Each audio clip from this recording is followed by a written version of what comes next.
2022 दिल्ली संसद भवन का मैं घेराव करने पहुंच रहा हूं और मैं अपील करता हूं कि जितने भी सनातन धर्म को मानने वाले हिंदू भाई बहन हैं और भारत का जो बंटवारा हुआ वो धर्म के आधार पर हुआ है, हिंदू मुसलमान के नाम पर हुआ और बंटवारे की डिमांड मुसलमानों ने किया।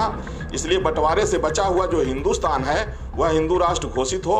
अयोध्या में तपस्वी छावनी के संत परमहंस ने एक बार फिर भारत को हिंदू राष्ट्र घोषित किए जाने की मांग उठाई है। अपनी मांग को लेकर उन्होंने चेतावनी दी है कि वे 7 नवंबर 2022 को दिल्ली पहुंचकर संसद का घेराव करेंगे। इतना ही नहीं, उन्होंने बाकी हिंदू संगठनों से भी साथ आने की गुहार लगाई है। उन्होंने साफ साफ कह दिया कि धर्म के आधार पर मुस्लिम समुदाय ने पाकिस्तान और बांग्लादेश ले लिया था और इसे इस्लामिक देश घोषित कर दिया था। अब वक्त है भारत को हिंदू राष्ट्र घोषित किया जाए।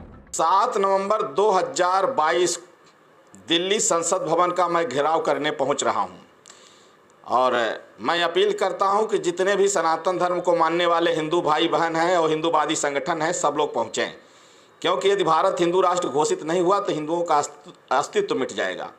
और भारत का जो बंटवारा हुआ वो धर्म के आधार पर हुआ है, हिंदू मुसलमान के नाम पर हुआ और बंटवारे की डिमांड मुसलमानों ने किया। मुसलमानों को पाकिस्तान बांग्लादेश मिला जो इस्लामिक राष्ट्र घोषित हो चुका है। इसलिए बंटवारे से बचा हुआ जो हिंदुस्तान है वह हिंदू राष्ट्र घोषित हो। इसको लेकर के हम लोग 7 नवंबर 2022 11 बजे संसद भवन का घेराव करेंगे।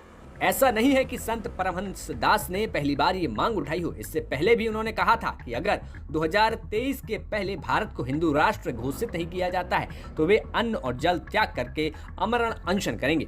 अगर 7 नवंबर 2023 के पहले भारत हिंदू राष्ट्र घोषित नहीं हुआ तो मैं तपस्वी छावनी पीठाधीश्वर जगत गुरु परमहंस आचार्य अन्न जल का परित्याग करके भारत को हिंदू राष्ट्र घोषित कराने के लिए आमरण अनशन करूंगा। और हमारे साथ सभी अखाड़े रहेंगे, सभी संत महंत रहेंगे और सभी हिंदूवादी संगठन रहेंगे और 100 करोड़ हिंदू रहेंगे। अगर फिर भी हिंदू राष्ट्र नहीं बना तो हम लोग हथियार के बल से हिंदू राष्ट्र घोषित कराएंगे, क्योंकि दुनिया में 157 ईसाइयों के देश हैं, 57 मुसलमानों को देश हैं, हिंदुओं का एक भी देश नहीं है। देश का बंटवारा भी धर्म के आधार पर हुआ। मुसलमानों को पाकिस्तान बांग्लादेश मिला जो इस्लामिक राष्ट्र बन गया, तो कम से कम बंटवारे के बाद बचा हुआ भूभाग हिंदू राष्ट्र बनना चाहिए और ये आदरणीय प्रधानमंत्री नरेंद्र मोदी जी के ही कार्यकाल में संभव है। बता दें कि इससे पहले भी तपस्वी छावनी के संत परमहंस दास 16 दिन तक आमरण अनशन पर बैठ चुके हैं। इसके बाद उन्होंने दोबारा हिंदू राष्ट्र के लिए जल्द समाधि लेने की घोषणा की थी, लेकिन अयोध्या पुलिस प्रशासन की सक्रियता के चलते वह ऐसा कुछ नहीं कर पाए थे। इसके बाद उन्होंने अपनी मांग को मजबूती देने के लिए देश के कई धार्मिक स्थानों का भ्रमण किया था।